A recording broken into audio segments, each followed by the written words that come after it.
of our guys this past week, going from Sunday on to, the week of prep, just battle tested throughout the season. Guys just finding ways to win a game. There's plenty of different ways to win a game. A lot of the investment they've made throughout the year has came to light. And just the way they continue to scratch and claw to get back into that game and find a way to win. And we'll have to do it again this week. As the season goes, the challenges become greater. And you ask for more from your players. Everybody's a little nicked up at this time of year. So, those guys digging deep and finding a way to win last week, we hope that continues to carry throughout the season. All right, we'll kick things off with Mike Kay. Hey, Brad. Good morning. Morning, Mike. We haven't seen Hunter Renfro, obviously, play in a game since week 6. Obviously, he's a veteran. Obviously, he's a guy that you like having around the locker room. But I'm just curious, from your perspective, how has he handled being a weekly scratch, and what is he doing behind the scenes to help your team? He's very self-aware. Like he knows how the league works, and he's great at communicating. As long as you communicate with those guys on the front end, like we did with Hunter, as we kind of cycled through different lineups at the receiver position, he was great with it. He handled it great. He attacks every practice like he's up on game day. They have a fun time having him on the scout team, I know.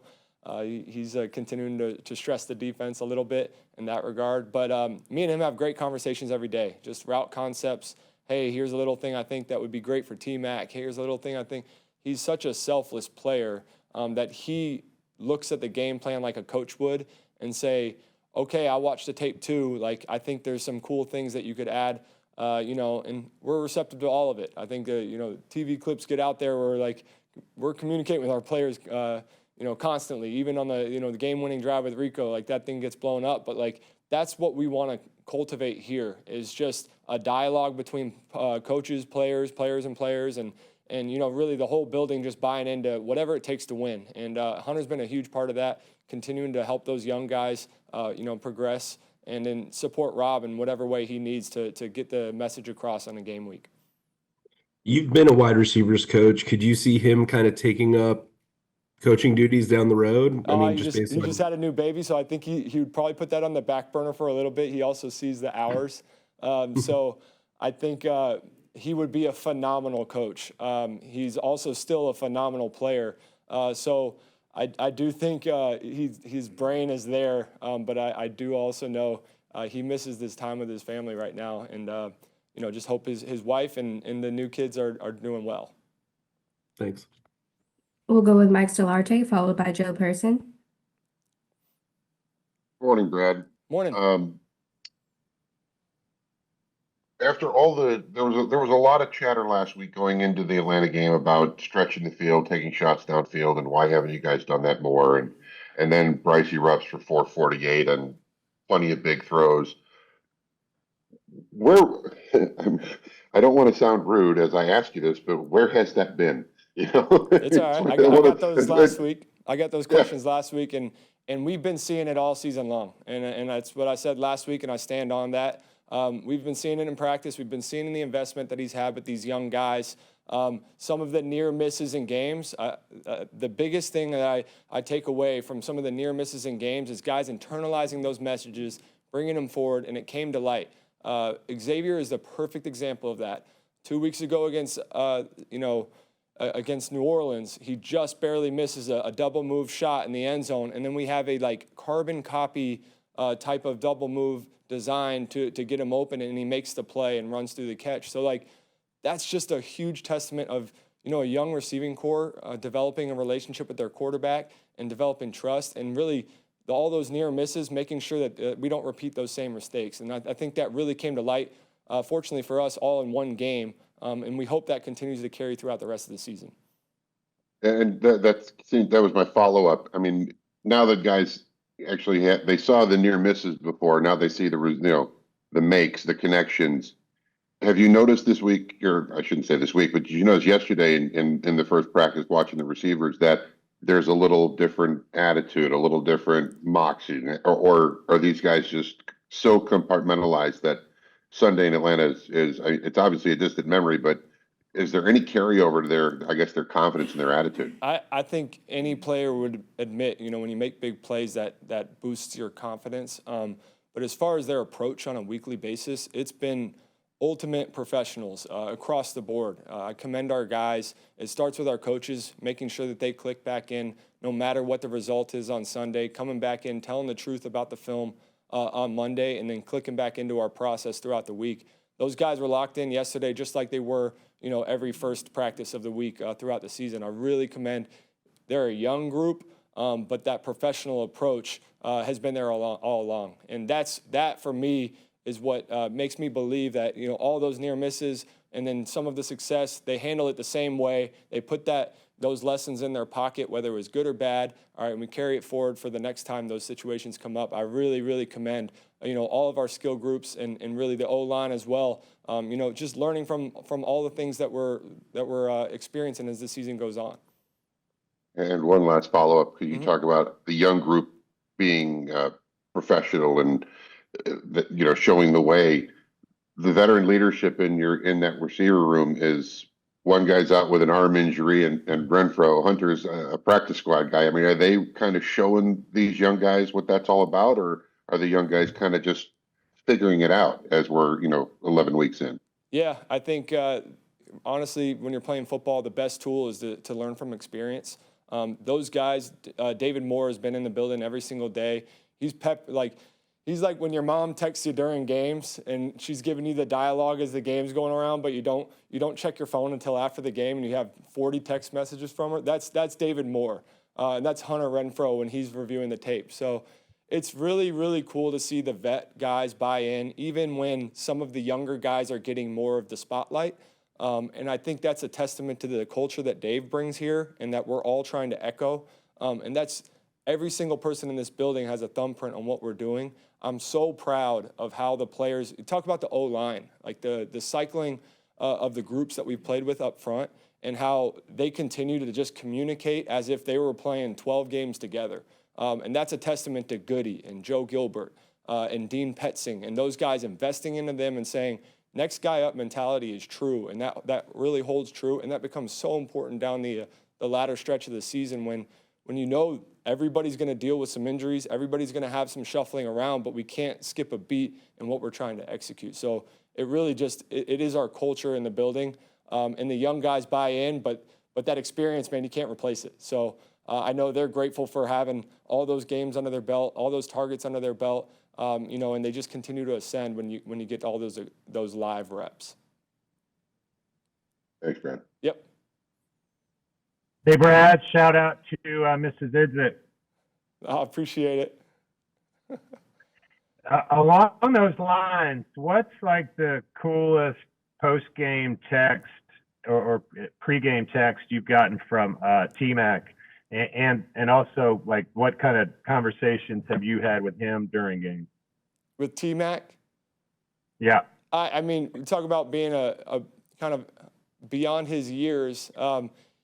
Just the response that he gets after games, he expects the success he's having, and he expects that. So his competitive nature and his expectations of himself, sometimes you would expect a guy to have a big game and then, have a different approach as you're walking into the locker room and you're talking to him after a game, but he's not. He's steady Eddie. He's right here the whole time.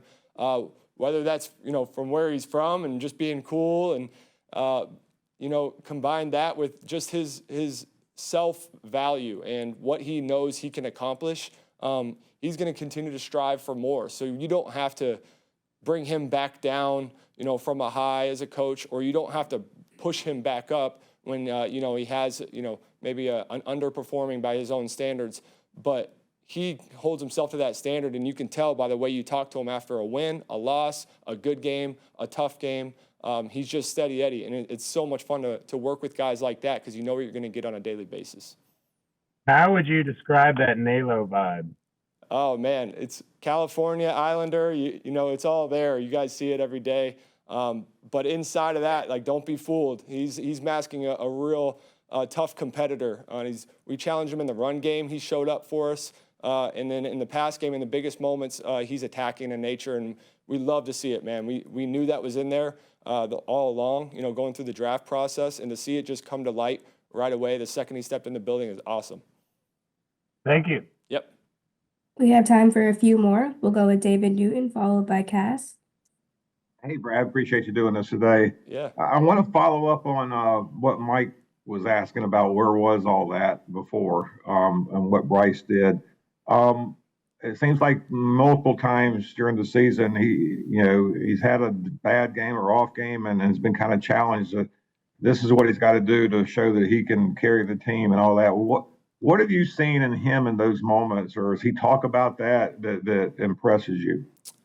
Just really honestly his team-centric focus. So early in the season, we had a couple games and they were running for 200 yards and a game goes a certain way. And we preach to our guys, like we're going to present all these plays to you and there's going to be a path to win this game based on, how things end up going, what the defense is presenting us. And whether he had a statistically high day or a statistically low day, he stayed truly invested in our process of finding that pathway to a win. And I'm really proud of Bryce, his consistent nature. We just talked about Nalos, but like Bryce as well, I think it's pretty well documented that he's as cool as it gets when, pressure changes around him. So really, he doesn't change his approach. He's ultra competitive too, behind that calm nature. And that for us just inspires us to say, hey, wherever the game's taking us, we know that he's going to do a great job leading the charge in that regard. And I want to ask you, how do you define a franchise quarterback, and what in Bryce do you see that makes you believe he might be that? I mean, labels are more for media, in my opinion. I think he's the quarterback of our team, and he's a leader. Every quarterback that I've been around, in the NFL that's had success has an innate ability to lead men, and Bryce has that, and it looks different from one guy to the next. Every single one that I've been around, Gino, Russ, Baker, Bryce, Andy, they all look different when they get in the huddle. But as long as you find a way, typically it's a combination of being confident in what you're doing, but then also you have to execute on the field to garner the respect from the guys around you. As long as you enter the huddle with that aura around you, then the guys, they'll go to bat for you. And I think you interview any player in our locker room right now, and they'd all go to bat for Bryce. So there is nobody's batting an eye with who he is as a leader. And then he's showing it with the performance on the field. When you couple those things together, that's what you want at the quarterback position. A guy who's not afraid to make the big play when it comes to him. A guy who's not afraid to turn around and hand it off when the game's saying it needs to go that way, but then also jumping in that huddle, inspiring a group of men to go out and execute the next play. I appreciate it. Absolutely. Last question, Cass. Hey, Brad. Good morning. Now I'm actually curious, like, what is the most amount of text messages you've had from David Moore after a game? Oh, it's not obnoxiously long. I just love his enthusiasm for it. And I think me and David go way back to when I was a QC with him in Seattle. So even Hunter, the first day he came in the building, he's like, man, you and David, like, you're pretty tight, right? You're pretty close. And it's like, he's seen every step of the way as far as my personal journey. So it's just really cool to have a relationship like that with a player that you've been along his step of the journey too, when he was a young player, to a guy who's just trying to kind of reinvent himself to get back into it in Tampa. And then now, being a wily vet, who's scratching and clawing to get back on the field for us, battling through, his injury. But still staying invested the whole time. That's what we love about David's presence, and I love having it, in my phone when I get back to the locker room after games. Love it. So this was the actual question. Sorry. Chuba told us earlier this week that he felt like he was at his fastest since coming back from the calf this past week versus Atlanta. How have you seen that? And then, kind of part and parcel to that, he has one of the best pass blocking rates of any running back in the NFL.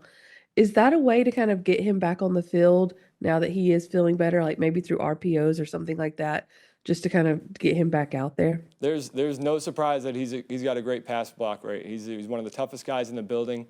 For Chuba, it was going to be anytime you have soft tissue stuff, it's going to be over time. It starts to get better, and I think when you have two backs, we've talked about this earlier, and Chuba and Rico were splitting carries. That helps guys get back, and we are very fortunate to have two great runners that can take a little bit of the load off each other, especially late in the season, where if you had one workhorse, you're talking about 13, 14, 15 games of reps. Well, now we start to split that as the season goes, and that some of that wear and tear doesn't add up on one guy. So allowing Chuba to get back, he hit the holes with confidence and ran behind his pads when we gave him those opportunities in the game, and did a great job in pass pro again against Atlanta. It'll be equally as important this week against San Francisco as they play really aggressive up front on third down. Thank you.